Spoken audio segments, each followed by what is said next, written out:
Nasubukan mo na bang tumulong sa taong nangangailangan? Iyang traido rin ang taong iyong pinagmanasakitan. Magandang araw sa inyo, Ingkong, at sa mga tagapakinig ng Ingkong Horror Stories. Itago niyo na lamang po ako sa pangalang Sabela. At ngayong araw ay ibabahagi ko ang kwento kung paano ang simpleng pagtulong namin ng aking tiyahin sa isang nangangailangan ay magdadala ng takot sa maliit naming bayan at tuluyang magpapabago sa aking buhay. Sabel! Anong petsa na? Ba't ba ang tagal-tagal mo? Kailangan na nating lumakad at aabutan na tayo ng dilim pag-uwi. Saglit lang, Chang. Palabas na po. Sabel! Eto na po, nandito na. Ready na po ako, kaya tara na. Po? Bakit ganyan na naman kayo makatingin? Chang, wala ba kayong tiwala sa akin?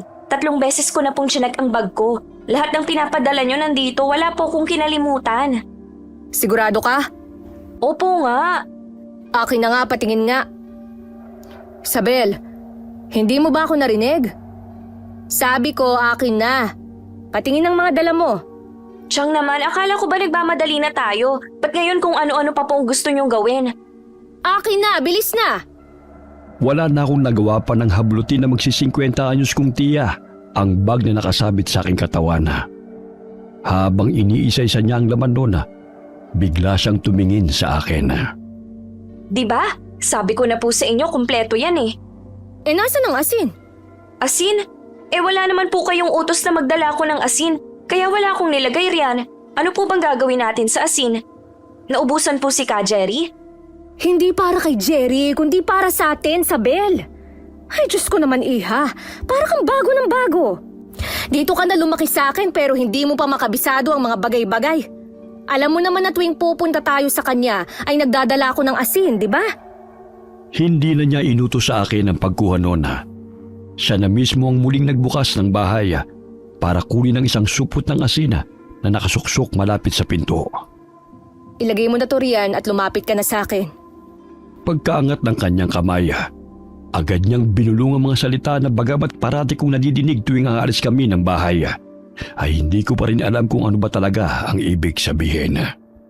Sa ngalan ng Ama, ng Anak at ng Espiritu Santo. Amen. Ama, patuloy niyo po kaming proteksyonan. O halika na...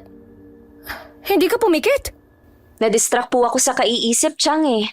Nawala sa isip ko na kailangan nakapikit ako tuwing nagdarasal ka ng ganon. Kailangan ba talaga na pati ako nakapikit? Hindi po ba tatalab sa akin ang proteksyon ng dasal niyo pag nakadilat ako? Hindi niya ako sinagot. Pagkatapos niyang makailang hakbang palabas ng bakuran, nagmamadalit na tataranta ko siyang sinundan. Nang makaisang oras na kami sa paglalakad sa parte ng bundok Abe, kung saan nakatira ang kapwa niya manggagamot at matalik na kaibigan na si Ka Jerry, bigla siyang lumingon sa akin. Sabel, ang bracelet mo. Yung galing kay Ka Jerry. Suot mo ba? Suot ko po. Kabilin-bilinan niya na wag ko raw po itong huhubarin kaya nandito lang ito parati. Hala, Chang! Chang, yung ano ko po! Yung ano ko! Oh, ano? Yung bracelet ko po nawawala. Suot ko pa po yun pag alis natin ng bahay eh. Inayos ko pa nga po ang pagkakatali nun sa kamay ko. Saan kaya napunta yun? Saan ko kaya nalaglag? Luminga-linga ako sa pag-asang baka nahulog yun sa malapit. At nang hindi ko yun makita, ay nakangiwi akong tumingin sa kanya. Chang, wala po rito. Baka kanina pa po yun nahulog. Tingin nyo mahanap pa natin yun. Baka makita pa po natin mamaya. Yung dinadaanan natin ngayon, yun din naman po ang daraanan natin pa uwi, di ba? Kaya kung nahulog ko yun sa kung saan, tiyak na makikita pa po natin. Tama? Chang, pwede po bang huwag mo nang sabihin kay Ka Jerry na nawala ko yung bracelet? Pangalawang beses na po kasi ito at baka umusok na ang ilong nun. Oh, ito. Isuot mo itong sa akin. Ha? Eh paano po kayo? Parang mas kailangan nyo to kaysa sa akin. Mas dependent po kayo sa proteksyon ng bracelet na to at natataranta kapag hindi nyo ito suot, di ba? Kasi pakiramdam nyo po may mangyayari sa inyo na kung ano. Huwag na po, Chang. Sa inyo na yan. Ayos lang po ko kahit wala yung bracelet na yon. Atin-atin lang po to ha. Pero hindi naman talaga ako naniniwala na protektado ako ng bracelet na yun mula sa kung anong nilalang. Sabel, hindi ka talaga nakikinig ano? Hindi ba't ang bilin ko sa'yo? Huwag na huwag kang magsasalita ng ganyan kapag nasa labas tayo. Lalo na kapag nasa liblib na lugar tulad nito. Chang naman, alam nyo, tara na nga at baka mamaya hindi pa natin maabutan si Ka Jerry. Sabel! Aray, Chang! Ba't ba kayo namamalo? Sakit-sakit po kaya. Magaan lang po ang kamay nyo kapag nangihilot kayo pero pag nanghahampas, nakakasakit kaya kayo. Ikaw ha? Huwag ka nang magsasalita ng ganon. Hindi ba't sinabi ko sa'yong pag-isipan mo parati ang sinasabi mo? Dahil may kapangyarihan ang bawat salitang sinasabi natin. Wala ka ba talagang natatandaan sa mga sinasabi ko? Ano bang sinabi kong masama? Wala naman ah. Napaka-mapamahiin talaga at napaka-OA. Narinig ko yon. Alam ko po, sinadya ko po talagang iparinig sa inyo. Alas 5 lang ng hapon nang marating namin ang kubo ni Ka Jerry. Nang makita naming bukas pa ang bintana ng kanyang kubo, saglit kaming nagkatinginan ni Changa. Saka nagmamadaling tumakbo papunta roon. Alam naming hindi ugali ni Ka Jerry na iwang bukas sa mga bintana, lalo na pag malapit ang mag-alas 6 ng gabi. Ka Jerry? Ka Jerry, anong nangyari rito? Sinong may gawa nito sa'yo? Sabel, magpapuy ka at magpakulo ng tubig. Sa ilalim ng lababo, may mga halamang gamot na pwede nating gamitin para maisuka niya ang lasong na inom niya. Sige na, Sabel, bilisan mo ang kilos. Ka Jerry, ano to? Para saan to? Anong gusto mong gawin ko rito? Kapit lang, ha? Kumapit ka lang. Kaya pa kitang iligtas. Magagamot pa kita. Sabel! Po? Bilis! Yung inuutos ko! Agad akong natigilan at napalingon sa sahig kung nasan si Chang at si Ka Jerry nang marinig ko ang malalim itong hininga. At tama ako, pagkat yun na rin ang huli niyang hininga. Chang, wala na po siya. Ano pong gagawin natin? Gusto niyo bang bumaba ako sa bayan para tumawag ng pulis? Isara mo ang mga bintana. Isara mo ng mabuti. Wala na akong sinayang na oras at agad kong inilak ang 3 bintana ng kubo. Nang isasara ko na yung pang-4, may napansin akong figura at anino na nagpatigil sa akin. Bago ko makita kung ano ba talaga yung nakita ko sa may puno, bigla na lang hinila ni Chang ang bintana at siya na mismo ang naglock noon. Ang sabi ko bilisan mo, di ba? Chang, para kasing may nakita ako sa puno. Tao yata. Paano kung siya yun? Yung gumawa nito kay Ka Jerry, yung lumason sa kanya. Wala yun. Namamalikmata ka lang. Po, imposible po. Medyo natitigan ko eh. Hindi ko lang nakita yung mukha niya pero yung shape, sure akong tao yun, Chang. Sabel, wala kang nakita. May nakita ka man o wala sa labas. Gusto kong isipin mong wala kang nakita. Po, Chang, hindi ba natin pananagutin yung may gawa nito? Hahayaan na lang natin to? Paano kung sa atin isisi ang nangyari kay Ka Jerry? Ang mga kandila. Akin ang mga kandila, pati na rin ang posporo. Chang! Sabel, makinig ka na lang sa akin, pwede ba? Para sa atin din ang ginagawa kong to. Akin ang kandila. Nang madasalan ko na si Jerry at magawa ko na ang kailangan kong gawin para makaalis tayo. Po, tayo pong maglilibing sa kanya? Bakit tayo? Hindi po ba tayo makakasuhan nito? Baka mamaya mapagbintangan tayong murderer. Chang, iwan na po muna natin ang katawan niya rito. I-report na po natin ito sa pulis. Tara na! Tara na po! Kahit ipaalam natin ito sa kapulisan, wala silang magagawa. Ano po? Wala silang magagawa, Sabel. Kasi hindi naman tao ang gumawa nito sa kanya. Narinig mo? Hindi tayo ligtas dito, Iha. Chang, ano po bang pinagsasabi niyo? Bakit po ba kayo nananakot? Hindi kita tinatakot. Sinasabi ko lang ang totoo. Kailangan mong malaman para na rin maprotektahan mo ang sarili mo kung sakali.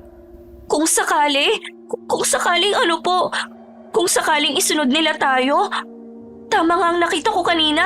Hindi lang tayo ang nandito. Hindi niya ako sinagot. Tumayo si Chang para kunin ang mga kandila na hinihingi niya. Habang dinadasalan niya ang wala ng buhay na katawan ng matalik na kaibigan, nanginginig ako sa takot habang nakatayo sa may pinto. Pagkatapos niyang magdasala, binitbit niya ang kandila sabay lahad ng palada. Halika na. Paano po si Ka Jerry? Iiwan na lang ba natin ang katawan niya? Chang, ano pong ginagawa niyo? Bakit niyo tinapon ang kandila sa bubong? Bakit niyo po sinusunog ang bahay niya? Siya ang may utos nito sa akin. Siya? Si Mang Jerry? Paano niya nautos sa inyo hindi nga siya makapagsalita pagdating natin? Saka yung binigay niya sa inyo kanina, ano po yun? Matagal na naming napag-usapan to, Sabel. Nangako ako sa kanya na hindi ko hahayaang babuyin ng kalaban niya ang kanyang katawan. Kalaban? Anong kalaban ang pinagsasabi nyo? Sino pong kalaban niya? Paano po siya magkakaroon ng kalaban? Hindi ba tulad nyo rin siya na simpleng manggagamot at albularyo? Mas magaling lang dahil mas marami siyang alam? Sa kalagitnaan ng pagkipagdiskusyon ko kay Changa, nakarinig kami ng mahinang pagsipol. Hindi ito ang unang beses ko rito, kaya alam ko na gawa yun ng tao o ng kung anong nilalang at hindi ng ibon o kahit na anong hayop. Huwag kang lilingon. Huwag mong titingnan at huwag mong susubukang hanapin kung saan yun galing. Chang? Kahit na anong marinig mo, huwag mong papansinin. Ha? Protektado tayo kaya hindi nila tayo malalapitan. Protektado ng ano po? Ng orasyon nyo? Chang naman Umiling siya at maingat na pinakita sa akin ang pendant ng kwintas na suot niya. Ano naman po yan? Saan nyo nakuha yan? At bakit po ba nandito pa rin tayo at nagbubulungan imbis na tumatakbo na pauwi? Sabel, makinig ka sa akin. Makakauwi tayo at walang mangyayaring masama sa atin. Basta makinig ka lang. Chang! Sabel, naiintindihan mo ba ako? Naiintindihan ko po. Simula nang magkaisip ako, alam ko nang may kakaiba kay Tia Carmen. Hindi siya ordinaryo tulad ko o ng mga kapitbahay namin. Kahit hindi niya sabihin, alam kong may nakikita siyang hindi nakikita ng lahat. Kaya ilang beses na ako nakaramdam ng takot habang ginagawa niya ang responsibilidad niya bilang manggagamot. Nang magdalaga ako at tuluyang magmature, bibihira na akong mabahala sa mga hindi may paliwanag na bagay na sinasabi o ginagawa niya. At nang akala ko nakita ko na ang lahat, ang gabing ito ang patunay na marami pa akong hindi alam tungkol kay Changa, pati na rin sa mundong aming ginagalawan. Ay, nako. Ano ba? Wala ka na naman sa sarili. Hoy, Isabela! Po? Yung iniinit mong tubig. Kanina pa kumukulo, oh. Alisin mo na yan dyan at isalin. Opo. Magsara ka ng maaga, ha? At huwag na huwag magpapapasok ng kung sino. Gagabihin na ako at may nangangailangan ng tulong ko sa San Miguel. Iiwan niyo po ako rito? Nang mag-isa? Paano kita isasama? Ilang araw ka nang wala sa wisyo. Simula nang makauwi tayo, para kang naging desusi na kailangan ko parating talakan para kumilos. Dito ka na lang at baka makaabala ka lang sa akin. Mabilis lang naman ako. Ako na rin ang bibili ng ulam at... Iniisip ko pa rin po kasi ang nangyari kay Ka Jerry. Kung ano ba talagang nangyari nung gabing yon? Sino yon? Yung mga nakatingin po sa atin. Nasundan po ba nila tayo? Hindi. Hindi nila tayo nasundan. Nagsaboy ako ng asin sa dinaanan natin kaya hindi nila tayo nasundan. Sigurado po ba kayong hindi? Marami sila, Chang. Hindi ko po sila nakita pero ramdam kong marami sila. At minsan, pakiramdam ko po may mga nakatingin pa rin sa akin kahit wala naman. Tapos kayo umaarte kayo na parang walang nangyari. Na parang hindi po natin nakita at naranasan ang mga nangyari nung gabing yon. Akala ko na-shock lang kayo kaya ayaw nyo pang pag-usapan. Pero hindi Talagang ayaw nyo lang pag-usapan. Gusto nyong kalimutan na lang po ang nangyari. Promise, yun din po ang gusto kong mangyari pero hindi ko kaya. Hindi ko kaya, Chang. Natatakot po ako. Tuwing pipikit ako na, alala ko si Ka Jerry. Naiisip ko po na kung ano man ang nakainkwentro niya, kung ano man ang gumawa nun, tayo na pong isusunod. Chang, ayoko pong mamatay. Ayoko pong mamatay ng ganun. Marami pa akong pangarap. Marami pa po akong gustong gawin. Gusto ko pa pong makapagtapos. At makakapagtapos ka. Makakapagtapos ka at magiging nurse. Ayokong pag-usapan natin ang nangyari ron kasi yun lang ang alam kong paraan para hindi ka matulad sa akin. Yun lang ang paraan para magkaroon ka ng normal na buhay. Hindi ko kayo naiintindihan, Chang. Hindi ko na naman kayo naiintindihan. Parati ko kayong hindi naiintindihan. Sabel, makinig ka sa akin. Kapag nalaman mo kung ano ba talaga ang kinakalaban ni Ka Jerry, ang mga nakikita mo, hindi na magiging normal ang buhay mo. Maniwala ka sa akin. Ako ang mas nakakaalam, kaya gawin mo ang sinasabi ko. Gawin mo yung ginagawa mo dati. Magbulag-bulagan ka. Huwag mong intindihin at pakialaman ang ginagawa ko. Mangako ka. Mangako ka sa akin na gagawin mo, Isabela. Pangako po. Ako ang bahala sa'yo. Hindi ko hahayaan na may mangyaring kahit na ano sa'yo. Hindi ko hahayaan na mapahamak ka. Saglit niya akong niyakap. Pagkalas niya'y muli niyang ipinakita sa akin ang pamilyar na kwintas. Oh, sa'yo na ito. Itago mo, ha? Poprotektahan ka ng mutya na ito. Mutya? Mutya ng ano po? Mutya ng bawang. Gamit yan, makakaya mong talunin ng iba't ibang nilalang ng lagim. Pero hindi ko ibinibigay sa'yo ang mutya na to para gawin yon. Ibinibigay ko to sa'yo bilang proteksyon. Ang mutya po bang ito ang inabot sa inyo ni Ka Jerry bago siya namatay? Tingin niyo po ba ito ang pakay ng pumatay sa kanya? Kasi gusto po nilang makuha to? Hindi kaya mas mapahamak pa po ako pag nasa akin to? Kaya nga hindi mo ipapaalam na nasa'yo yan. Mangako kang hindi mo ipagsasabi at hindi mo to gagamitin kung hindi kailangan. Opo, nangangako po ako. Iingatan ko po ito. O siya, ang pinto, isara mo na. At ang bilin ko, ha? Kapag alam mong hindi ako ang kumakatok, huwag na huwag mong pagbubuksan. Pagkalako ng pinto, agad kong nilabas ang kwintas na may mutya ng bawang. Kung hindi ko naranasan ang lahat ng nangyari sa bundok, Abe, malamang iniwan ko na lang sa kung saan ang mutya ng bawang. Pero dahil alam ko na ngayon na may mga puwersa sa paligid na masangsang at hindi makatao, pinanghawakan ko ito at pinakiusapan na sana maprotektahan niya ako sa lahat ng oras. Ako at ang aking tiyang. Nasaan na kaya si Chang? Mag-aalas 10 na. Sabi niya saglit lang siya eh. Ba't hanggang ngayon wala pa rin? May nangyari kaya? Sana naman wala. Diyos ko, Chang, atakihin ako nito eh. Bukas na bukas pipilitin na talaga kitang bumili ng cellphone para madaling ma-check kung nasan ka o kung anong oras ka uuwi nang hindi naman ako napapraning dito. Pagkaubos ko ng panibagong baso ng tubig, determinado na akong tumayo at lumakad papunta sa pinto. Bit-bit ang mutya ng bawang. Sabi niya, kaya mo akong protektahan, di ba? Kaya ikaw nang bahala sa akin. Hoy Mutya, siguraduhin mong effective ka ha? At kaya mo talaga akong protektahan. Kung hindi, malilintikan ka sa akin. Hindi ko alam kung paano ka malilintikan pero talagang malilintikan ka. Ay, eto na, lalabas na naman tayo. Ready ka na ba? Sana ready ka na. Tiyang naman! Kanina pa ba kayo riyan? Bakit hindi kayo kumatok o gumawa ng kahit anong ingay? Teka nga, ang dibdib ko, naninikip na. Para akong aatakihin, Diyos ko. Pagpasok ni Chang, kusa nang umatras ang pako paloob habang hinihimas ko ang dibdib ko. Pagkalak niya ng pinto, naniningkit ang mga mata niyang bumaling sa akin. Ay, Chang naman eh, kinikilabutan ako sa mga tingin niyo. Huwag niyo nga akong panlisikan ng ganyan. Sige kayo, gusto niyo bang isipin kung hindi talaga kayo ang tiyahin ko kundi isang elemento na nagpapanggap lang? Isabel, akala ko ba nagkalinawan na tayo kanina? Plano mo na nga akong suwayin na gagawa mo pang magbiro. Hindi naman po. Hindi? Anong hindi? Eh di ba lalabas ka nga dapat?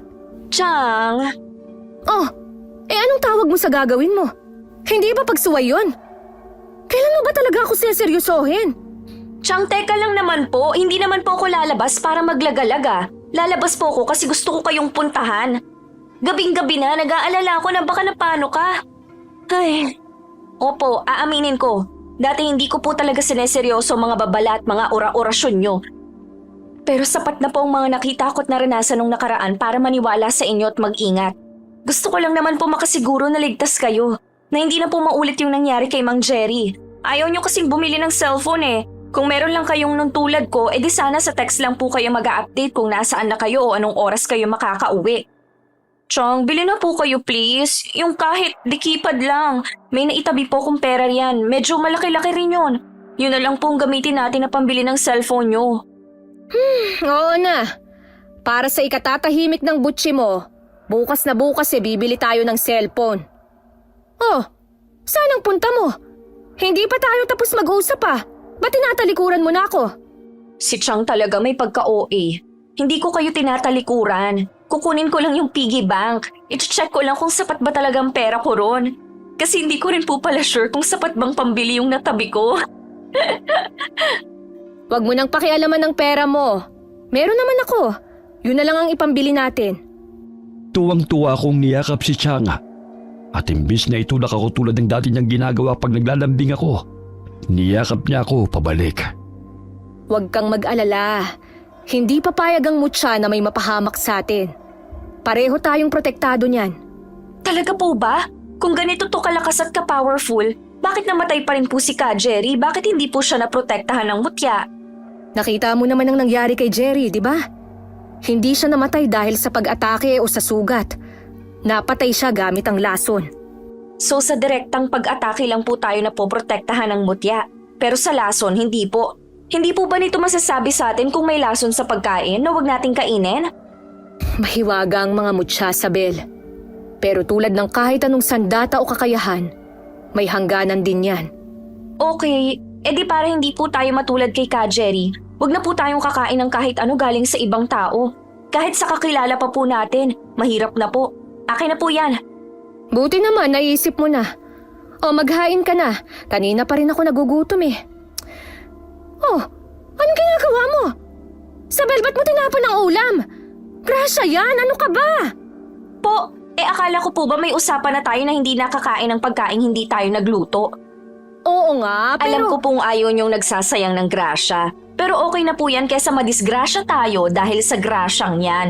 Ito po may nilagang saging at kamote tayo. Yan na lang po muna. Bukas maaga po akong kikilos para magluto.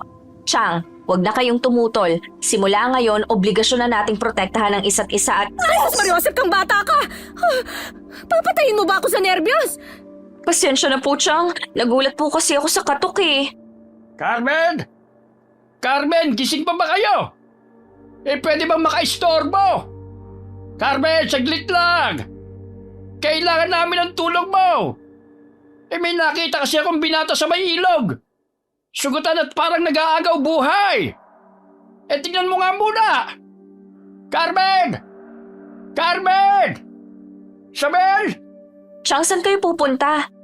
Hindi mo ba narinig? May kailangan ng tulong ko. Pero gabi na po.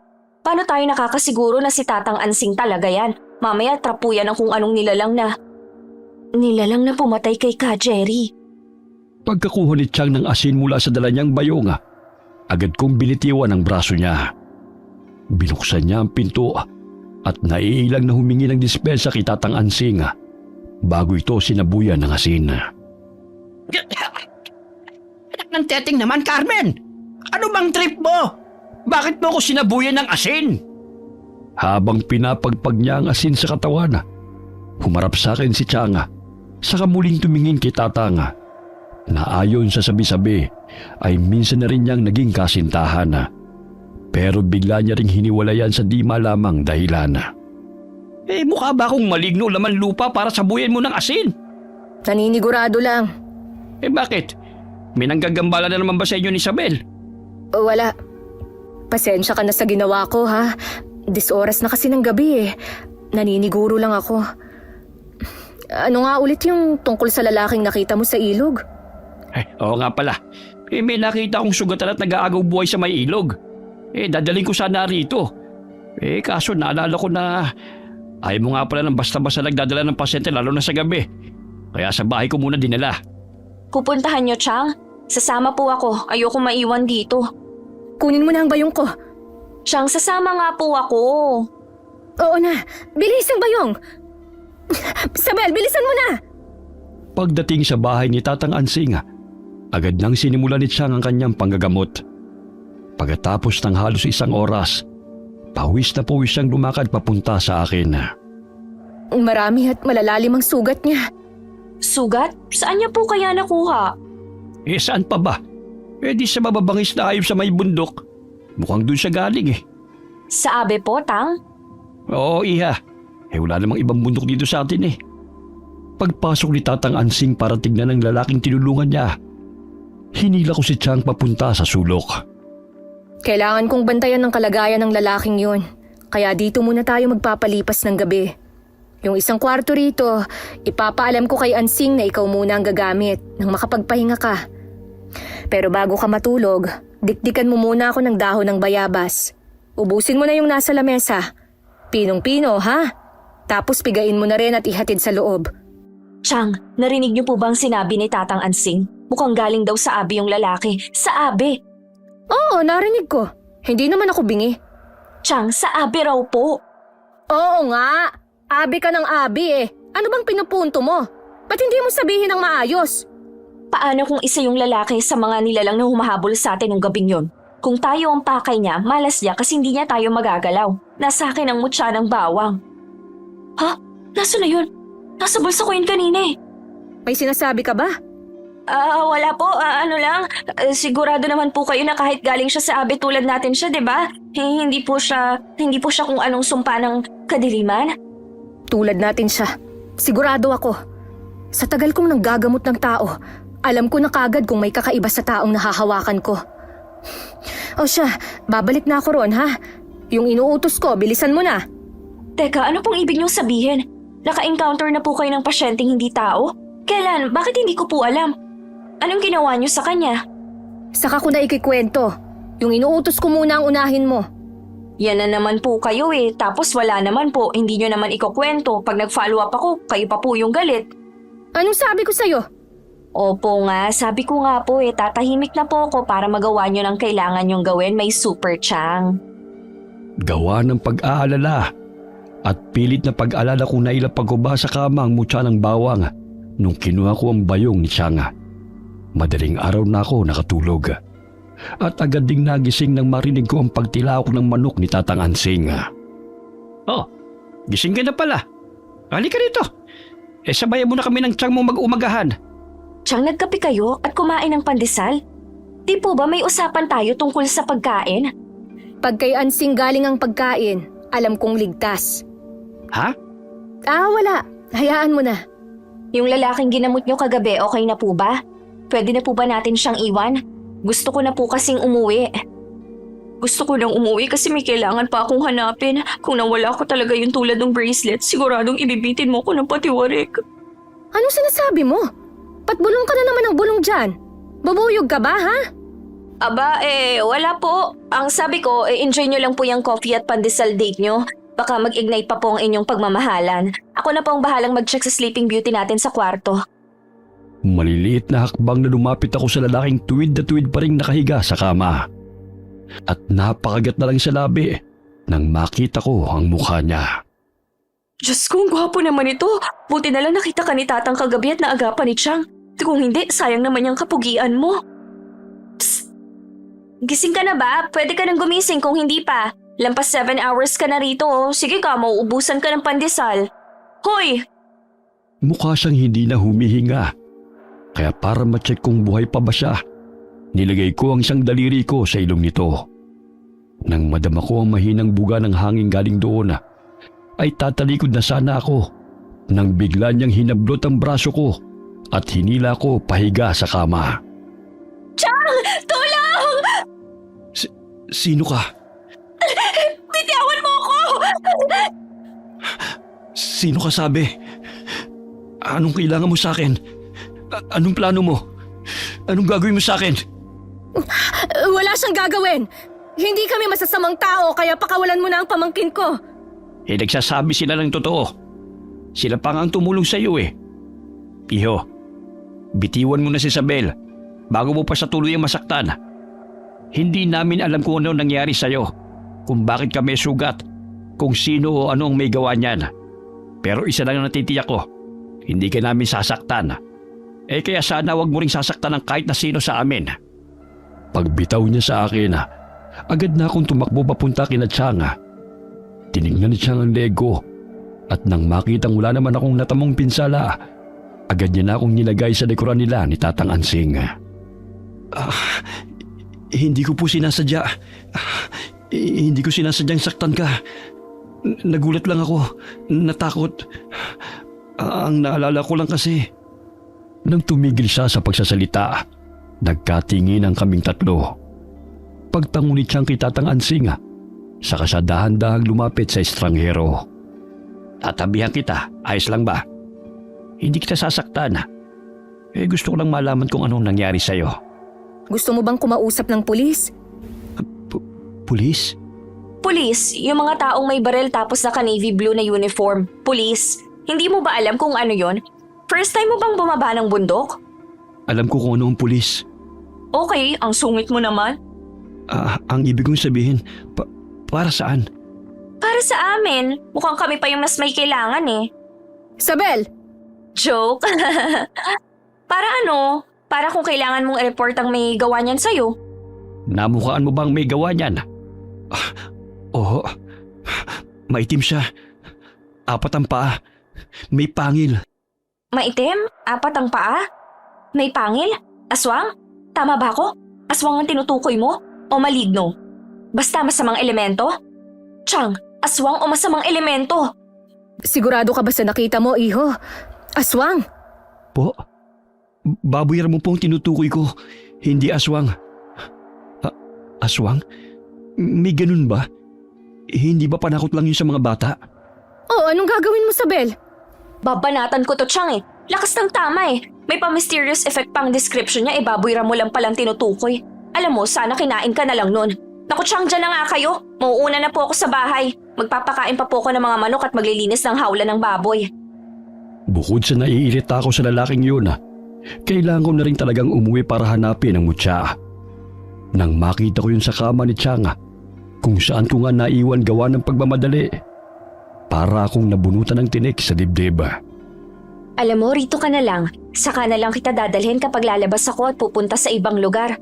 Nakakakaba ka eh. Parang isusunod ako ni Chang sa dati mong pinoproteksyonan kapag nawala kita. Diyan ka lang ha, huwag kang aalis. I-check kita riyan mamaya. Paglipas ng araw, at sa tulong na rin ni Chang, tuluyan nang gumaling si Dindo. Bukod sa kinagigiliwan ng mga matatanda sa aming lugar, kinababaliwan din siya ng mga kababaihan. Dahil gwapo nga naman talaga siya at napakakisig. Morning, Chang. Pasensya na po kung tinanghali ako ng gising. Madaling araw na kasi ako nakatulog kanina. Paano ka makakatulog agad? May data ka na naman. Panay na naman siguro ang kakascroll mo sa cellphone. Kaya umaga na nang dalawin ka ng antok. Kapag napuyat, cellphone at load ko agad ang may kasalanan, hindi po ba pwedeng may something lang akong nafe-feel? May bumabagabag sa akin kaya hindi ako makatulog? Something? Anong something? Wala po kayong naramdaman, Chang? Magtatanong ba ako kung meron? Sige nga, ano ang naramdaman mo kagabi? Saglit akong natigilan at hindi makapaniwalang tumingin sa kanya. Sa aming dalawa, siya ang may mas matalas na pakiramdama. Siya ang parating aware sa nangyayari sa paligid, lalo na sa gabi. Kaya nakapagtatakang hindi niya naramdaman ang kakaibang naramdaman ko. Hoy, Isabel! Sandali lang naman po, Chang. Hinahanap ko pa ang tamang words para ma-explain kung ano ba talaga nangyari sa akin nun eh. Basta parang kahit nandito ako sa bahay, dito sa loob ng kwarto, nakikita ko ang labas. Kita ko pong paa ng isang lalaki. Puro putik yun at dahan-dahan siyang gumagapang papasok sa kulungan ng mga kambing. Parang nakita ko na po yung kulungan ng kambing na yun eh. Hindi ko lang maalala kung saan. Tapos sinunggaban niya yung kambing, Chang. Inuna niya munang ubusin ang dugo nun bago niya kinain ang lamang loob. Chang, nakita ko rin palang mukha niya. Nakita ko ng isang beses pero hindi ko siya mamukhaan kasi punong-puno na ng dugo ang mukha niya. Paglabas niya sa kulungan ng kambing, saka pa lang ako napalagay at nakatulog. Chang naman eh, seryoso po ako. Nakita ko po talaga. Ano po kaya ang nakita kong yun? Parang vision? Pangitain? Gifted din kaya ako katulad niyo? Isabela! Alam kong sabi niyo na ayaw niyong matulad ako sa inyo at ayoko rin naman po. Pero anong gagawin ko kung kusa na lang nangyayari sa akin ang mga bagay na to? Sasabihan niyo pa rin po ba ako na magbulag-bulagan ako? Paano ko naman po gagawin yun? Kakalabanin ko po ang sarili kong isip? Hindi ka gifted. Hindi pangitain ang nakita mo kundi panaginip. Isang masamang panaginip. Pero Chang, masyado pong totoo sa pakiramdam ko para maging panaginip lang yun. Parang pinakikita po sa akin na kung anong pangyayaring yun para mapigilan kong mangyari. Para mailigtas ko ang biktima. Chang Carmen? Si Dindo po ito. Dala ko na po yung mga nyug na pinasuyo niyo po sa akin kahapon. Binuksan ni Chang ang pinto para kunin ang mga nyoga.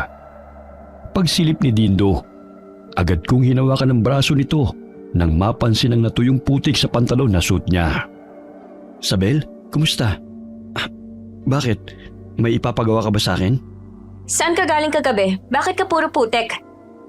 Nalilito niya akong tinignan at habang binabasa niyang tumatakbo sa aking isip, mas lalong nangungunot ang kanyang noo. Iha, anong ginagawa mo? Gusto ko lang pong malaman kung lumabas ba siya kagabi, Chang, at kung bakit ganyan ang itsura niya. Maaga akong nagpatulong kay Dindo na mag-araro sa bukid, kaya punong-puno na siya ng putik. Bakit naitanong mo, Iha? Sa bukid po niya nakuha ang putik na yan? Oo, saan ko ba ito nakuha kundi dun lang? Sabel, okay ka lang ba? Oo, okay lang. Pasensya na, akala ko lang kasi. Akala mo ano? Wala yon. Pasensya na ulit. Sige, salamat din pala sa dala niyong nyog. Siyang papasok na po muna ako sa kwarto. Parang kailangan ko pang magpahinga eh. Ay, mukha nga. Ay, pumasok muna kayo rito. Nagluto ako ng binignit. Kumain kayo. Ayun matitikman ko na rin ang specialty ni Chang. Nga pala, narinig mo bang nangyari sa mga kambing ni Oscar sa kabilang barangay? Natigilan ako sa narinig at agad na lumakad palapit kay Tatang Ansing. Ano pong sabi niyo? May pumatay sa mga kambing ni Mang Oscar? Yung Mang Oscar na kapitan ng Purukdos? Sino raw po? Hindi pa alam kung sino pero ang hula niya, baka kalaban niya sa eleksyon. Na gusto siyang takutin para di niya ituloy yung pagtakbo. Paano raw po pinatay ang mga kambing, Tatang? Nilason po ba o winakwak pong lahat? Halos wala pong tinirang dugo sa mga kambing at nawawala pong mga lamang loob? Sabel, Karumal-dumal po ba? Nagkalat ang dugo sa paligid? Iha, hindi ako sigurado. Hindi ko pa naman kasi nakita ang pinangyarihan Nasabi lang din sa akin. saan ka pupunta?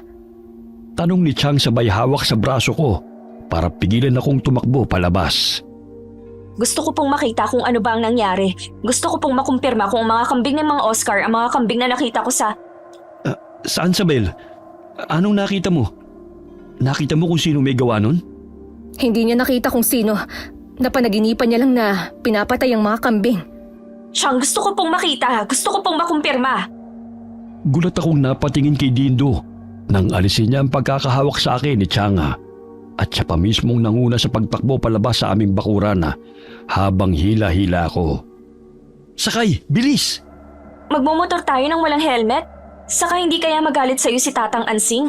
Parang anak niya tong motor niya Baka mamaya mapano to. Marunong ako magmotor, Sabel. Akong bahala sa'yo. O ano? Gusto mo bang makita ang mga kambing o hindi? Bilisan mo na at baka mahabol pa tayo ni Tatang. Kumapit ka. Kumapit ka na mabuti. Hindi naman ako nangangain Si Dindo na mismong humila sa kamay ko para mas maipulupot ko yun sa kanyang bewang. Kung itsura lang ni Dindo ang pagbabasihan mabango siya. Mukhang ang linis-linis niya. Kaya hindi ko maisip kung bakit meron siyang kakaibang lansa. Noong una akala ko sa damit niya galing ang bahong yun. Pero nang ilapit ko ang mukha sa batok niya, ay nakumpirma ko na sa balat niya galing ang lansang yun. At pati ang pawis niya ay hindi pangkaraniwan. Imbis na parang butil ng tubig, ay parang manilaw-nilaw na langis ang lumalabas mula sa balat niya. Mabaho ba ako? Ano? Inaamoy mo ako kanina nung nasa motor tayo, di ba? Hindi Aminin mo na. Hindi kita i-judge, promise. Sanay naman ako Marami kasing bango-bango sa pawis ko. Marami? Nababanguhan sila sa'yo? Inamoy niya ang sarili sa kasalubungang kilay na nagtatakang tumingin sa akin. Bakit? Hindi ba? Hindi ka nababanguhan sa akin? Kung ganun, anong amoy ko para sa'yo? Malansa ba? Nakakasulasok? Sabel, anong naaamoy mo sa akin? Dindo, bitiwan mo nga ako! Nasasaktan ako! Hindi ka nakakatuwa Pagluwag ng hawak niya sa akin, dire-diretso ko na siyang tinalikuran para sumingit sa kumpulan ng mga taong pinag-uusapan pa rin ang nangyari sa mga kambing ni Mang Oscar. Nang makita ko mga dugo sa pader at dayami na nagkalat sa sahig, agad na bumaliktad ang aking sikmura. Ito yun. Kung ano nakita ko sa panaginip ko sa pangitain ko kagabi, yun nga ang nangyari rito. At habang sumusuka ako sa isang sulok, isa-isang bumalik sa akin ang aking pangitain. Ngunit tulad kagabi, hindi ko pa rin makita kung sino ang may gawa nito. Hindi nagtagal, sumunod din sila Changa. Isabel? Isabela, ayos ka lang ba? Chang, Huwag dito, Isabel. Kung ano man ang sasabihin mo, mas mabuti na hindi marinig ng ibang tao. Iha, makinig ka na sa akin. Huwag nang matigas ang ulo. Umuwi na tayo, ha? Ansing, pwede bang magpahatid kami sa'yo pa uwi? Oo naman, walang kaso. Chang, ano po nangyari kay Isabel? Wala to. Hindi lang siya sanay makakita ng dugo. Hindi po. Akala ko po ba pangarap niya maging nurse? Kapag ganun, laging haharap sa dugo, di ba? Tama na muna ang mga tanong mo at sumunod ka na sa amin. Dalhin mo ang motor ko at siguruhin mong hindi mababangasan ha. Kung hindi, ikaw ang itatalim ko sa palayan. Pagbalik namin sa bahay, agad na akong pinapasok ni Chang sa aking kwarto. At matapos niyang ipagbalot si Dindo at Tatang Ansi ng binignit, ay pinauwi na rin niya ang mga ito. Isabel, inumin mo muna ang tsaang to para umayos ang lagay ng tiyan mo. Nahihilo ka ba? Masakit ba ang ulo mo? sabi nyo, wala lang po yung nakita ko kagabi. Na isa lang yung masamang panaginip. Yung nangyari sa mga kambing ni Mang Oscar. Ganun-ganun ang nangyari sa pangitain ko, Chang. Nakita nyo rin, hindi ba? Narinig nyo rin po ang sabi ng mga tao. Ganun din ang sinabi ko sa inyo kanina. Yun po talagang nangyari sa mga kambing. Bakit po ba ayaw nyo akong paniwalaan? Bakit ayaw nyo pong maniwala na tulad nyo? Gifted din po ako. Natatakot po ba kayong masapawan ng kakayahan ko o kakayahan nyo? Gulat akong napatingin kay Changa at napahawak sa pisngi ko. Nang mag-sink in na talagang ang nasampal niya ako sa kauna-unahang pagkakataon. Yan ba ang tingin mo? Na ayokong gamitin ang kung anumang kakayahan mo dahil ayokong masapawan mo ko, Sabel? Kung hindi, edi ipaintindi nyo sa akin kung bakit. Hindi ba't pinaintindi ko na sa'yo? Ipinaliwanag na! Bago mamatay ang mga magulang mo, nangako ako sa nanay mo, sa kapatid ko, na gagawin ko ang lahat ng makakaya ko para masigurong hindi ka matutulad sa amin, na magiging normal ka. Kaya nga kahit may interes ka sa panggagamot at alam kong may kakayahan ka, hindi kita kailanman tinuruan. Kasi nangako ako kay Palma na hindi ka matutulad sa amin. Manggagamot din po ang mama ko. Mas makapangyarihan siyang manggamot sa akin. Mas mabait, mas palatulong. At isang araw, meron kaming nagamot na hindi dapat. May pinagaling kaming hindi dapat naming pinagaling. Po, anong nilalang? Isang duwending itim na nagaan yung tao. Nagkagustuhang duwending yun kay Palma. Yun din ang pumatay sa papa mo at ang kumuha sa mama mo. Sinubukan kong hanapin ang mama mo, namin ni Ka Jerry, pero hindi na namin siya nakita. Sa takot na baka pati ikaw mawala sa akin, tinigil ko na ang paghahanap kay Palma. At iniwan nyo rin po si Tatang Ansing. Kasi mas gusto nyong maghiwalay na lang kayo kaysa mawala siya sa'yo tulad ni Mama. Umapahamak siya gawa ng mga nilalang na yun tulad ni Papa. Gusto at pangarap kong magkaroon ka ng normal na buhay, Sabel. Hindi panghabang buhay ang oras ko rito. Kapag nawala na ako, mas magiging normal ang buhay mo. Matutupad ko ang pangako ko kay Palma. Hindi ko siya natulungan at nahanap kaya maski ang hiling niya lang na to ay gusto kong matupad. Bata ka pa lang nang mapansin namin ang kakaiba mong kakayahan. At nasisiguro namin ng mama mo na mas espesyal ka kaysa sa amin. Mas marami kang kayang gawin. Pero para sa kaligtasan mo, nagpatulong ako kay Ka Jerry na patulugin ang mga kakayahan mong yun nung mawala ng mga magulang mo. Tingin ko, alam ko na kung anong gumising sa kakayahan mong yun. Akin na. Ang ano po? Ang mutya ng bawang. Malakas ang kutob ko na yun ang may gawa ng lahat ng ito. Nasa na? Kinuha ko mula sa aking alahasan ng mutya. Pero imbis na ibigay yun sa kanya, ay tinali ko ito sa leeg ko at inilalim sa t-shirt na aking suot. Sabela, akin na! Ako na ang bahala! Ako na po. Gusto ko po na akong tumapos sa kung sino mang nanggagambala sa atin. At kailangan kong magawa yon bago siya makapambiktima ng kapwa natin tao. Tama po ako, di ba? na nagsisimula pa lang po ang aswang na nakapasok sa lugar natin at hindi siya makukontento sa mga hayop lang. Sabel! Kapag alam ko pong ligtas na ulit ang buong San Guillermo, ibabalik ko sa inyong mutya. Babalik po ako sa normal kong buhay. Pangako? Pangako po, Chang. Sa paglipas ng mga araw, ay sunod-sunod ang naging pag-atake ng aswang. Tulad noong unang beses ko siyang nakita sa pangitain ko. Tanging katawan lang niyang nakikita ko, pero hindi ang mukha niya o ang kahit na anong pwede magturo sa kanyang pagkakakilanlan. Bukod sa maladilubyong pinsalang dala ng aswang sa pangkabuhayan ng mga taga San Guillermo, nabalot na rin ang lahat ng takot na baka bukas makalawa ay hindi na ito makontento sa laman at dugo ng hayop. Sabel, hindi mo kasalanan ng mga nangyayari. Kaya wag na wag mong sisisihin ang sarili mo. Chang, anong hindi? Nasa akin po ang mutya at sa tulong nito, matutulungan ko dapat ang mga kapitbahay natin, ang mga kababayan natin, pero lagi akong huli. Lagi po akong palpak at hindi ko maintindihan kung bakit. Kung bakit kahit isang pag-atake hindi ko mapigilan. O kung bakit hindi ko makita ng maayos ang mukha ng lalaking yon. Chang, wala po ba talaga kayong napapansin na kakaiba? Wala po ba kayong pinagsususpetsahan? Si Dindo kaya? Ano?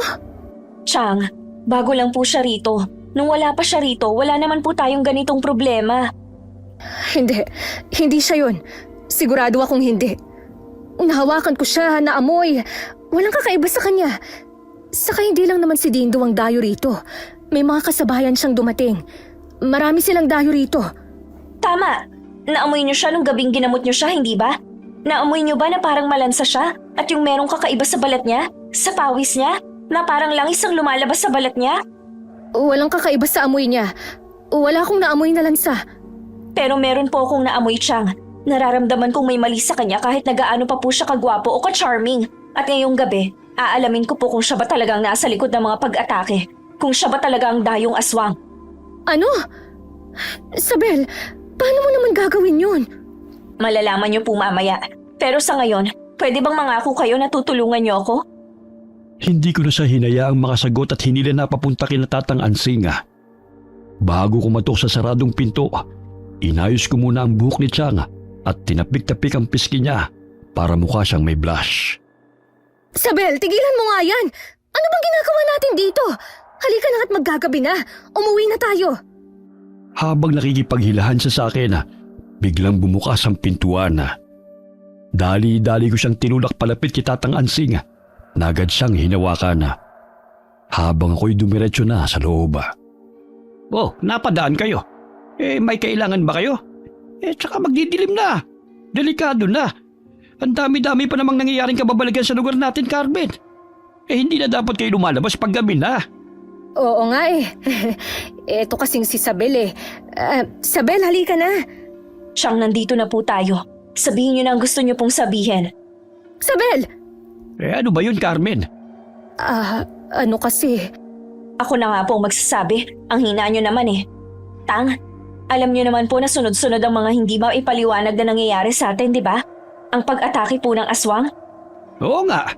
Kaya nga naghahanda na kami ni Dindo ng panlaban sa mga aswang eh. Naghanda? Ano pong hinanda niyo? Katulong po siya?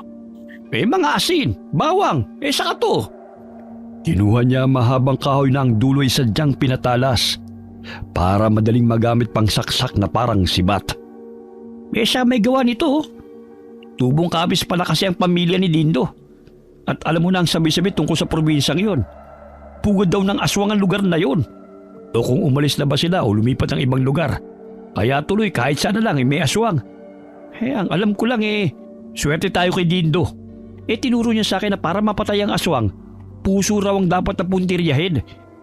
Bukod sa talas nitong sibat-sibatan ko, nilublob niya rin ito sa tubig na tinunawan niya ng asin. Kaya sigurado ko na may pagtatanggol tayo nito sakaling atakihin tayo ng gumagalang aswang. Kita mo na? Ituturo ba ni Dindo kay Ansing kung paano matatalo ang aswang kung aswang siya, ha? At nakakita ka na ba ng aswang na siya mismong gumawa ng sandatang panlaban sa kanya? Hindi si Dindo ang aswang. Kaya halika na. Ano nga pala yung sinasabi mo kanina? Yung sadya nyo rito? Total, handang-handa na po kayo sakaling sumalakay ang aswang. Pwede po kayang dito muna kami ni Chang? Natatakot po kasi kami na baka mamaya kami ang isunod ng aswang. at hindi namin maipagtanggol ang sarili namin. Oo naman, pwedeng-pwede kayong dumito. Walang kaso sa amin. Ang totoo nga niyan plano namin na din na sa inyo magpalipas ng gabi dala ang mga ito. Gusto rin namin kayong protektahan. Gusto kitang protektahan, Carmen. Hayaan mong patunayan ko sa iyo na kayang-kaya kitang protektahan. Na hindi ako mahina tulad ng akala mo. Pagtikim ko'y sabay silang nag-iwas ng tingin sa akin. At bago makurot ni Chang ang singit ko gawa ng pangasar ko, sumilip na ako sa kwartong ginagamit ni Dindo. At agad na lumabas nang hindi ko siya makita roon. Mawalang galang na po. Puputulin ko muna ang pagtitinginan yung dalawa. Nasaan po ba si Dindo? Lampas 6:00 na po Hindi pa po siya uuwi. Huwag ka mag-alala. Pabalik na rin yun. Inutusan ko lang yun bumili ng kandila naubusan kasi kami. Ganun po ba? Kung salubungin ko na po kaya siya, saang tindahan po ba siya bumili? Sandali. Sana yata to Pagbukas ng pinto pagkatapos naming marinig ang sunod-sunod na pagkatok, ang kapitbahay naming si Mang Nestor ang sumalubong sa amin, imbis na ang hinihintay naming si Dindo. Pagkakita ko sa duguan niyang kamay, dali-dali ko siyang nilapitan sa pag-aakalang nakainkwentro niya ang gumagalang aswang. Pero nang matanong ko sa di kalayuan ng nakabulagtang si Dindo, napako ako sa aking kinatatayuan. Nestor, ano nangyari ha? Sino may gawa niyan kay Dindo? Hindi ko alam. Basta may tinatakbuhan siya, Ansing. At base sa sugat sa dibdib at mukha niya, sigurado kong aswang ang may gawa nun. Naku, muntik na mga biktima ng aswang ang alaga mo. Mabuti na lamang nakatakas siya. Saan ka pupunta? Pigil ni Chang nang lalabas sana ako ng kwarto para kausapin si Mang Nestor, gawa ng narinig ko. Chang, nasa labas lang po ang umatake kay Dindo. Sabel, delikado. Alam ko po. Kaya nga dapat mapatay ko ng aswang na yun sa lalong madaling panahon. Dahil tapos na siya sa mga alaga nating hayop at tao na ang sinusunod niya. Paano mo gagawin yun? Oo nga at nasa iyo ang mutya ng bawang. Pero hanggang ngayon, hindi pa rin natin alam kung ano ba talaga ang totoong kakayahan niyan. Wala akong maipapayo sa'yo dahil kahit na nabanggit sa akin ni Ka Jerry ang tungkol dyan, ang tanging alam ko lang ay kaya kang protektahan yan. Yun lang. Hindi ko alam kung mapibigyan ka ba ng mutya na yan ng kakaibang lakas, o liksi, o bilis. Kaya pwede pa. Hanggat hindi mo pagamay kung paano yan gamitin, huwag kang magpakabayani. At ano po? Maghihintay na lang po ako na tuluyan ng may mapatay ang aswang na yon? Sunod-sunod na umubo si Dindo, kaya agad na lumapit sa kanya si Chang. Pagtingin niya sa akin, wala akong nagawa kundi ang alalayan muna siya habang ginagamot niya ang pinsalang nakuha ni Dindo mula sa nakaharap na aswang. Pikit mata itong umuungot sa sakit habang pinapataka ni Chang ng langis ang sugat niya. Nang subukan itong gumalaw, agad kong hinawakan ang kamay niya para ipirmi siya sa higaan. Pero bigla akong itinulak ng kung anong puwersa palayo sa kanya. Sa lakas ng puwersang yun, hindi lamang akong tumilapon, kundi pati ni rin si Chang na nawala ng malaya at napahiga sa papag ng kwarto. Habang pilit kong iniintindi kung ano ang nangyari, natanaw ko ang lumiliwanag na mutya ng bawang sa dibdib ko. Muli akong tumingin kay Chang, pero bago ko siya malapitan, nahagip ng mata ko ang dahan-dahang pagbangon ni Dindo mula sa kama. Sabel? Anong nangyari? Sinugod ba tayo ng aswang? Anong nangyari kay Chang, Carmen? Bakit parehas kayong nasa sahig? Si Tatang Ansing. Nasaan si Tatang Ansing? Hirap na hirap siyang tumayo sa kama at iika-ikang lumapit sa akin. Pero bago niya maputol ang distansya sa pagitan namin, may kung anong puwersa ang muling nagtulak sa kanya palayo sa akin. Sa lakas nun, hindi lamang siya basta tumilapo sa dingding ng kubo. Nawasak pa ito. Kung normal siyang tao, dapat bali-bali na ang buto niya sa nangyari. Pero kitang-kita ko kung paano siya tumayo na parang wala lang sa kanya ang puwersang yun. Stabel, anong nangyayari? Bakit hindi kita malapitan? Anong kababalaghan to? Huwag mong sabihin ikaw yun. Na kayo ng tiyang mo ang aswang na nambibiktima rito sa San Guillermo. Ikaw yun! Alam ko ikaw yun! Ako? Ako ang alin, Isabel? Ako ang ano? Anong ginawa ko? Huwag mo nang bilugin ang ulo ko. Alam ko na kung ano ka, kung sino ka at kung bakit ayaw kang palapitin sa akin ang mutya. Tama ako. Tamang hinala ko. Malakas akong napasinghap sa gulat nang tumakbo siya papunta sa akin. Pero tulad ng unang beses nang tinangkang lumapit, muli siyang pinigilan ng mutya. Sabihin mo sa akin, gusto kong marinig sa labi mo kung anong tingin mo sa akin. Isa kang aswang. Paano ka nakasunod sa amin? Paano mo kami nahanap? Hindi mo dapat kami nasundan, di ba? Bakit hindi? Dahil sa asin na sinaboy ng tiyang mo? Ganun ba talaga kahina ang tingin niyo sa lahi namin? Sa mga kauri ko? Na lahat kami mapapatay niyo gamit ang pesting asin na nakukuha niyo mula sa mga kusina niyo? Sa iba, sa mahihinang lahi gagana yan. Pero sa tulad ko, sa aswang na tulad kong daan taon nang namumuhay at nanginginain ng tao, tingin niyo talaga basta-basta lang ako mapapatay ng ka-Jerry na yon? Mga inutil! Gumuhit ang nakakakilabot ng ngisi sa labi ni Dindo nang makita niyang mahigpit kong paghawak sa mutya ng bawang. Alam niyang kapag wala na yun sa akin, mas madali niya akong maililigpit. Kaya gano'n na lamang siya makatingin. Ipinamana sa inyo ng pulpul na albularyo ng mutya nang hindi man lamang sinasabi kung ano bang kakayahan ng pesteng batong yan? O kung anong ginawa niya at ang mutya niya sa mag-iina ko? Kung ano man ang ginawa ni Ka Jerry at ng mutya na to sa mag-iina mo, deserve nila yon. Napatay ba sila ni Ka Jerry, ha? Kaya mo siya nilason at pinatay? Para maipaghigante ang mag-iina mo na kahit ubusin mo pa ang sangkatauhan, hindi mo naman na maibabalik. May idea ko. Total mukhang mahal na mahal mo sila. Bakit kaya hindi na lang ikaw sumunod sa kanila? Bakit hindi na lang din kaya kita sunugin tulad ng ginawa namin kay Ka Jerry? Sige, lapit! Lumapit ka sa akin nang matapos na ang pagdurusa mo! Imbis tapusin mo ang pagdurusa ko, paano kung iparanas ko na lang sa iyo ang pagdurusang pinagdaraanan ko sa Bella? Baka sakaling maintindihan mo kung saan galing ang galit at determinasyon kong ubusin ang lahi ng bawat albularyo, manggagamot at taong makakahawak sa mutya na yan. Agad akong napatingin kay Changa bago ko siya malapitan at mahawakan para maprotektahan mula kay Dindo. Mas mabilis itong nakalapit sa kanya. Habang nakasalampak sa balikat nito ang walang malay kong tiyahin, tuluyan niya nang ipinakita sa akin ang kanyang wangis. Dindo! Kung gusto mong mailigtas sa manggagamot na ito, hayaan mong ituro ng mutya na yan ang pugad ko. Maghihintay ako bagong tagapangalaga. Dindo, wag ang tiyang ko! Kahit meron akong kakaibang liksi at bilis sa tulong ng mutya, ay nawala ko pa rin siya. Mas kabisado niya ang bundok abe, kaya madali niya akong nailigaw. At kahit dumoble ang talas ng pang-amoy ko, wala ring silbi. Dahil meron siyang kakayahang itagong amoy at presensya niya na sigurado kong dahilan kung bakit hindi kagad natunugan ni Chang na hindi namin siya kauri. Sa takot na baka huli na bago ko mahanap ang pugad na sinasabi niya, nagpatuloy ako sa paglalakad sa bundok abe hanggang ang daan at bawat puno ay unti-unting naging pamilyar. Ito yung daan papunta sa kubo ni Ka Jerry.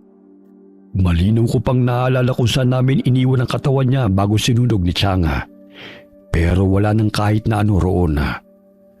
Maski isang buto o anumang tanda na may bangkay na nasunog doon, wala akong nakita.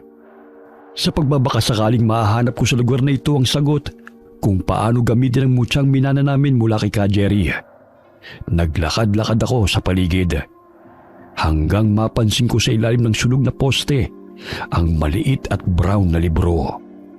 Nang makita ko na buong-buo ang libro na parang hindi man lamang nadamay sa sunog, ay alam ko na kagad na tulad ng mutya, mahiwaga rin ito. Mahiwagang mutya? Naririnig mo ba ako? Pahingi naman ng signal kung tama bang hinala ko. Kung nasa notebook o librong itong sagot sa mga katanungan ko. Ang gabay kung paano ka gagamitin laban kay Dindo. Alam ko at nararamdaman ko na makapangyarihan ka. Na hindi lang basta pagprotekta sa akin ang kaya mong gawin. Kaya parang awa mo na tulungan mo ako. Mas palakasin mo pa ako. Dahil kailangan nating matalo si Dindo at mabawi ng buhay ang Chang Carmen ko. Agad akong napapikit ng lumiwanag ang mutya sa dibdib ko. Kusa itong kumalas mula sa leg ko. At sa isang iglap ay binibigyang liwanag na nito ang partikular na pahina ng mahiwagang libro. Mga salitang buhay ba to? Inkantasyon? Tama ba ako ng hula? Kapag binasa ko ba to, kapag hawak ka, lalo bang lalabas ang iba mo pang kayang gawin? O sige, tatanggapin ko bilang pag-oo mo ang pagdoble ng liwanag mo. Pero bakit ba kasi ganito lang ang paraan mo ng pakikipag-usap sa akin? Bakit hindi mo kayang magsalita? Naiintindihan mo na ako, sana sinagad mo ng ability mo na kaya mo rin akong sagutin ng maayos. Oo na, babasahin ko na. Para ka rin palang si Chang, may pagkamainipin. Teka si Chang, ito na, magseseryoso na ako. Panginoon, mahiwagang mutya at kung ano-ano pang mabubuting nilalang na nakakarinig sa akin sa mga oras na to. Gabayan at tulungan niyo po akong matalo si Dindo. Huwag niyo pong hayaan na tuluyang masakop ng lagim at karahasan ng walang yang aswang na yun ng San Guillermo. Amen. Pagkatapos magdasala, malalim akong bumuntong hininga. Saka malakas at mabilis na binasa ang inkantasyong nakasulat sa mahiwagang libro. Tulad ng gabaya, 3 beses ko yung binasa at sa bawat pag-ulit, mas lalo kong nilalakasan ang boses ko. Noong huli, bukod sa paglakas ng hangin, nagsimula na rin yumugyug ang lupa na parabang lumilindol. Takot na takot man ako sa mga nangyayaring hindi ko lubusang maintindihan. Pinagpatuloy ko pa rin ang pag-iengkantasyon ko. Sakto sa pagtapos, naramdaman ko ang pagbabagong anyo ng mutya ng bawang sa kamay ko. Imbis na bilog na mutya, isang klase ng lumang gulok ang naiwan sa aking kamay. Gulok? Lumang gulok? Ito na yon. Teka, may talim ba to? Maski yata sa nga ng puno, hindi ito mahihiwa eh. Mahiwagang mutya, pinagbibiro mo ba ako? Hindi kaya ako nakikipagbiroan sa'yo. Kung gusto mong malaman kung gaano ako katalim, bakit hindi mo gamitin sa punong kaharap mo? Nagsasalita ka! Nakakapagsalita ka! Paano nangyari to? Paano? Nasisiraan na ako ng bait. Sa dami na nangyari ng mga nakaraang linggo simula nang namatay si Ka Jerry, hindi ko na yata kinaya kaya nabaliw na ako. Baka hindi talaga totoo na nangyari ang lahat ng to. Baka gawa-gawa lang talaga to ng utak ko. Baka wala naman talagang aswang at nababaliw lang ako. Ayoko na! Sinubukan kong bitiwan ang gulok, pero parang kinukontrol nito ang kamay ko. Imbis na bumuka ang mga daliri ko, lalo lamang humigpit ang kapit ko roon. Gamit ang kamay kung saan naroon ang mutya ng bawang na bigla na lamang naging gulok, itinuro ko ang punong nasa harap ko. Kusang tumakbo roon ang pako, at pagkatapos kong iwas-iwas ang gulok na hindi ko naman talaga ginusto, kundi siya mismo, ay walang kahirap-hirap kong nahati ang puno gamit ang kalawangin pero mahiwagang sandata. Hindi ako nasisiraan ng bait. Talagang may aswang. Talagang nangyayari ang lahat ng to. At ako, anong mangyayari sa akin pagkatapos? Ikaw na ang bagong magiging tagapangalaga ko. Ikaw ang susunod sa yapak ni Ka Jerry at lalaban sa iba't ibang nilalang na walang ibang dala sa sangkatauhan kundi panganib at kamatayan. Bakit ako? Pwede bang pumili ka na lang ng iba pagkatapos nating mapatay si Dindo at maligtas ang Chang Carmen ko? Mukha lang akong aksidenteng napunta sa pangangalaga mo. Pero ang totoo niyan, bago ka pa isilang ng nanay mo, nakatadhana ka ng maging bagong tagapangalaga ko. Maging bagong tagapagtanggol. At kahit anong gawin mo, hindi mo matatakasan ang kapalaran mong ito. Sasagot pa sana ako sa mutya nang bigla na lamang akong may nakita sa isip ko. Isang masukal na daan papunta sa kuweba na sa bukana pa lamang ay punong-puno na ng kandila. Galing sa bukana, parang nag-fast forward ang vision ko sa isang pamilyar na babaeng nakatali. Habang dahan-dahan siyang pinaiikutan ng isang matangkad na nilalanga na ang katawan ay nababalot ng itim na balahibo at ang naninilaw niyang mga mata ay punong-puno ng galit at paghihiganti. Pagkatapos ng pangitain yun, saglit akong nawala ng balanse at natumba. Nakita mo ba yun? Nakita mo rin ba ang nakita ko? Yun ang pugad na sinasabi ni Dindo, di ba? Alam mo ba kung nasan yon?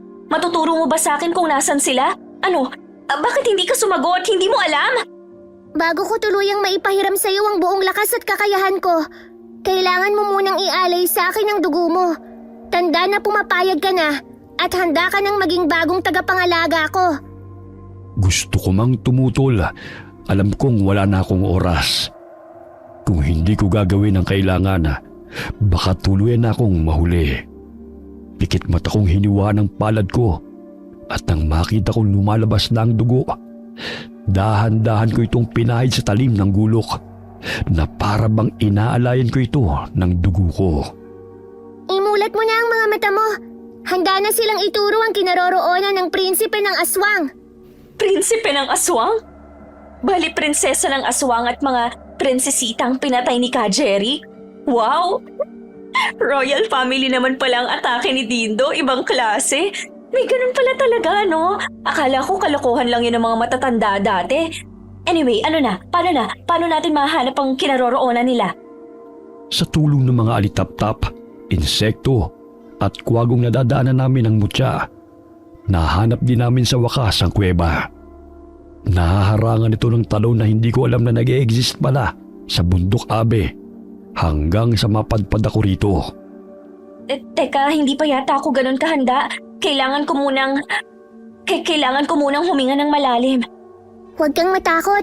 Hindi ka naman niya nakikita. Ano? Hindi ka niya nakikita. Nakatago ka. Tinatago kita. Invincible ako, sure ka? Oo nga. Pero minsan lang natin to magagawa. Minsan? Bakit minsan lang? Tuwing kailan lang? Tuwing huling kabilugan lang ng buwan. Kaya sinasamantala ni Jerry, sumasalakay kami sa pugad ng aswang tuwing kaya ko siyang itago ng ganito. Bukod sa hindi ka makikita ng kahit anong aswang, hindi ka rin nila maaamoy. Mas madali silang mapapatay. Kaya nga namin napatay ang mag-iina ng prinsipe ng aswang. Sana pati yung mismong prinsipe sinama nyo na para wala na tayong ganitong problema. May tiwala ko sa mutya ng bawang. Pero kahit alam kong protektado ko, hindi pa rin maalis sa akin na sa kabila ng kakaibang lakas at proteksyon ay may pagkakataon pa rin na pumalpak ako. Kaya pagkalakas-lakas ng kabog sa dibdib ko, habang dahan-dahan akong pumapasok sa pugad at kuta ni Dindo. Siya na lang ba ang naiwan dito? Sabel ang tiyang mo! Ayun siya! Pakawalan mo muna siya! Kapag napatakasan natin siya, saka natin haharapin ang prinsipe, ang nag-iisang aswang na natitira rito sa Abe. Halika na! Bilisan mo! Sandali lang, parang may hindi tama eh. Pinapapunta niya ako rito.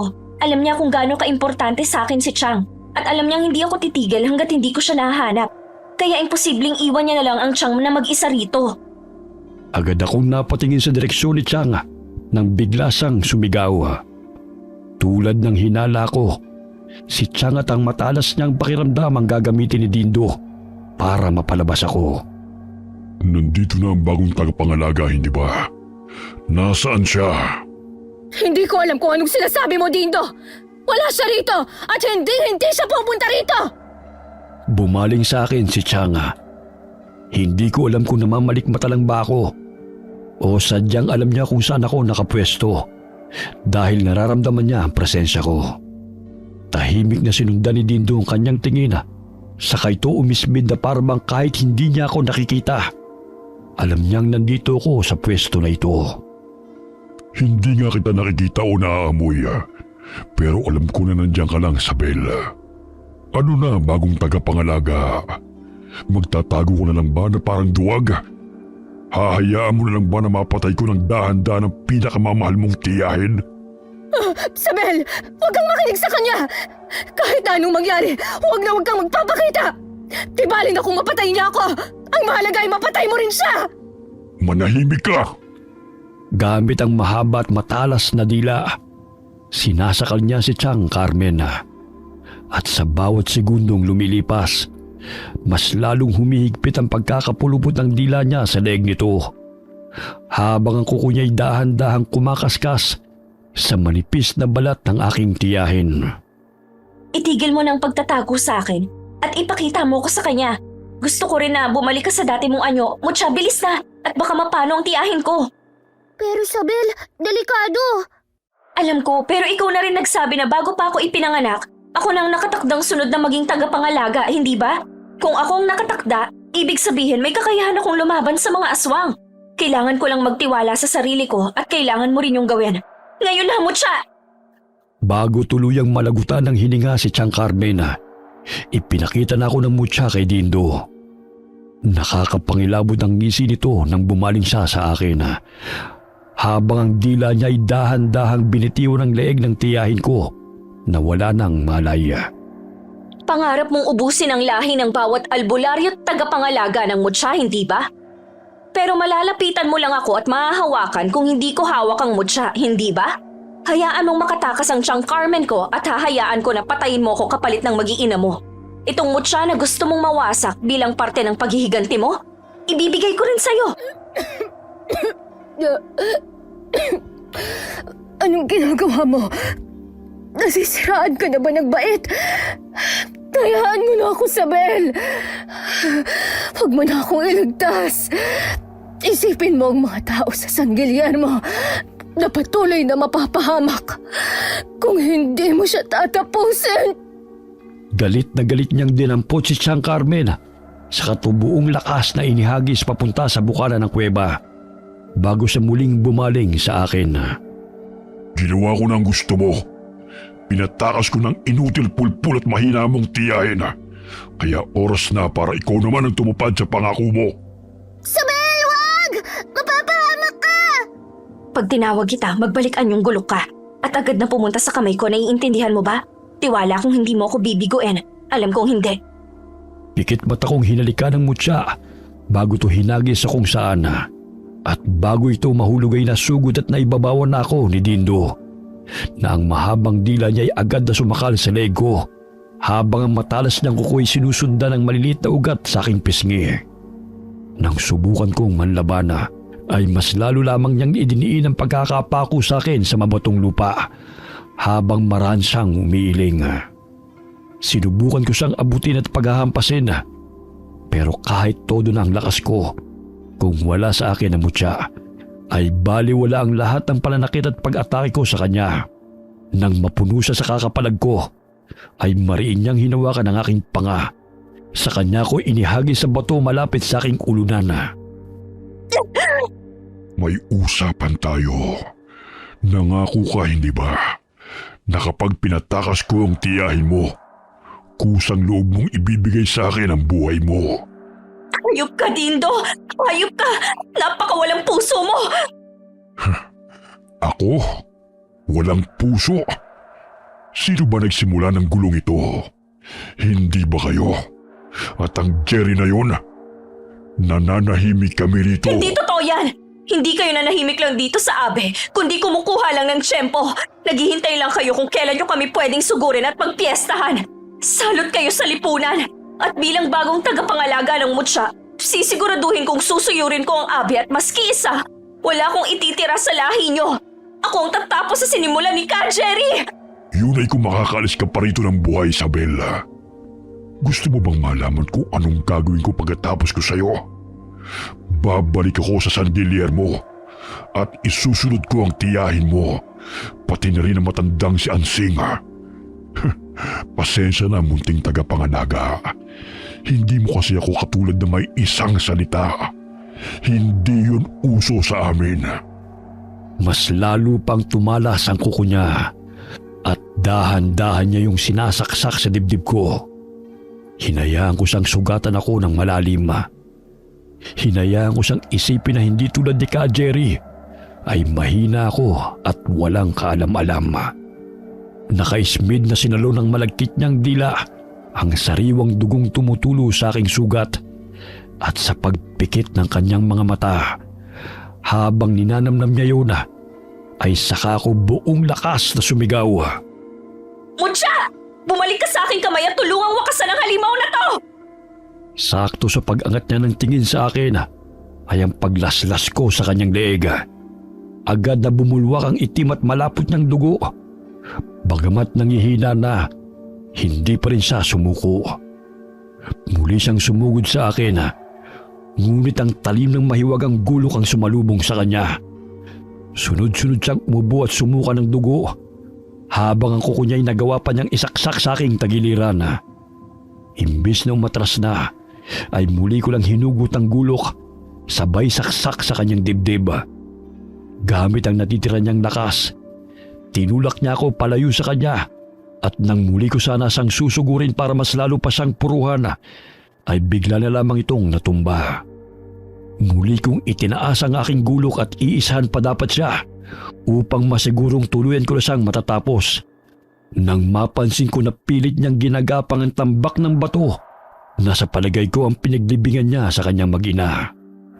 Bagaman saglit akong naawa, ay paulit-ulit kong sinaksak ang kanyang likuran hanggang sa tuluyan na siyang nawalan ng hininga. Hawak ang dumudugong ulong humiga ako sa lupa habang hinahabol ang aking paghinga. Nang mapatingin ako sa aking kamay, ay bumalik na ang mutya sa dati at orihinal itong itsura. Kahit nangihina pa rin, pinili ko na itong isuot sa takot na baka mawala ko at mapunta pa sa kamay ng tao na hindi dapat magmay-ari. Nandito! Nandito siya, Ansing! Tulungan mo ang pamangkin ko! Tulungan mo siya! Nasaan? Nasa si Dindo? Nasaan ang aswang? Pagbangon ko mula sa lupa, ay sabay na napasigaw si Chang at Tatang Ansing. Bago lumapit sa akin, sinipa niya muna ang wala ng buhay na katawan ni Dindo. Wala na yan, Chang. Hindi ko alam kung saan na siya mapupunta ngayong patay na siya. Pero sana makasama niya ang mag-iina niya dun sa impyerno. Sa dami ng kasinungalingan na sinabi at ginawa ni Dindo, alam kong yun lang ang totoo, na mahal niya ang mag-ina niya. Nang masiguro ni Chang na ayos lamang ako, inupo muna nila ako ni Tatang Ansing sa gilid. Habang pinag-uusungan nila ang katawan ni Dindo, na agad nilang sinalaban ng tumpok ng bato kung saan ito nilibing ang kanyang mag-ina. Ay, tapos na. Halika na, uuwi na tayo. Iuuwi na kita. Tumango ako kay Chang, saka umakbay rito para magpaalalay. Umaga na nang makabalik kami sa San Guillermo at dahil nawasak ng mutya ang bahay ni Tatang Ansing habang pinoprotektahan niya ako kay Dindo, ay pansamantala munang tumira sa amin ang dating kasintahan ni Chang. Napakiramdam ko ay muli niya nang nakakapalagayan ng loob. Iha, tulala ka na naman. Naiisip mo pa rin ba si Dindo? Hindi po. Iba pong iniisip ko. Ano naman yun? Yung bigat po ng responsibilidad ko bilang tagapangalaga ng mutya ng bawang. Iniisip ko po kung kaya ko ba talaga to. Kung hindi ba ako papalpak, paano po kung maski katiting na mga nagawa ni Ka Jerry bilang tagapangalaga hindi ko magawa? Paano po kung sinerte lang pala ako kaya ako napatay si Dindo? Isabel, lahat ng bagay natututunan. May dahilan kung bakit ikaw ang bagong tagapangalaga ng mutya. At sigurado ako na tulad ni Jerry, hindi ka papayag na masakop at pahirapan tayo ng mga aswang, duwende, maligno, o kung ano pang nilalang na pwedeng manggulo sa atin. Naniniwala po kayong kaya ko? Oo naman. Kaya mo. Kayang-kaya mo. Yun nga lang, ang problema lang natin ngayon ay imposibleng magkaroon ka ng normal na buhay. Dahil ikaw na ang unang lalapitan ng lahat ng mga ngailangan ng tulong dito sa ating lugar at sa iba pa. Ayos lang po. Ayos lang sa akin na hindi magkaroon ng normal na buhay kung ang kapalit naman nun, mas maraming taga San Guillermo ang magkakaroon ng normal at payapang buhay. Sapat na po sa akin yun, Chang. Bakit po kayo tumatawa? Wala. Pakiramdam ko kasi naririnig ko si Ka Jerry sa'yo. Totoo nga. Isa ka nang ang ganap na tagapangalaga ng mutya ng bawang. Ingkong hindi lamang ang buhay namin ni Chang ang nagbago, kundi pati na rin ang buhay ng halos lahat sa San Guillermo. Marami sa amin ang natakot na tumulong sa mga napapadpad na estranghero, sa takot na baka muling maulit ang nangyari. At hindi ko naman sila masisisi kung pipiliin nilang pagsaran muna ng pinto ang mga hindi nila kakilala. Dahil maski kami ni Chang ay natatakot pa rin na baka muli naming matulungan ng nilalang na siyang nagdala sa amin ng kapahamakan. Hanggang dito na lang po ang aming kwentong magtiya, Ingkong. At muling bumabati ako ng magandang araw sa inyo at sa mga masugid na tagapakinig ng inyong channel.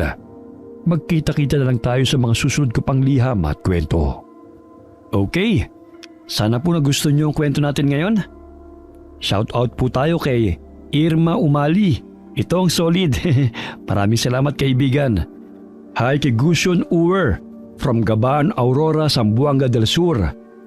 Shout out kina Mirna Lampasa, Meng Paraton, Marie and Michael Del Rosario, Billy Ray, Jenny May, Ray Buendia mula kay Lucy Buendia from Nueva Ecija.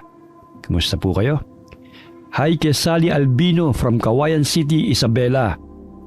Hi Maribeth Perdonan from Saudi Arabia. Hi kay Marlon Fentablanca ng Calbayog City, Samar. Hi Hilna Makahilo from Iloilo. Hi kay Marlene De Los Santos from Novaliches. Hi Ernel Rivera. Hi kay Angel May Banares from Tandansora, Quezon City. Shout out po sa Malubay family from Bagakay, Romblon, Romblon. Kamusta po kayo? Alright, maraming salamat po sa inyo and God bless po sa inyong lahat.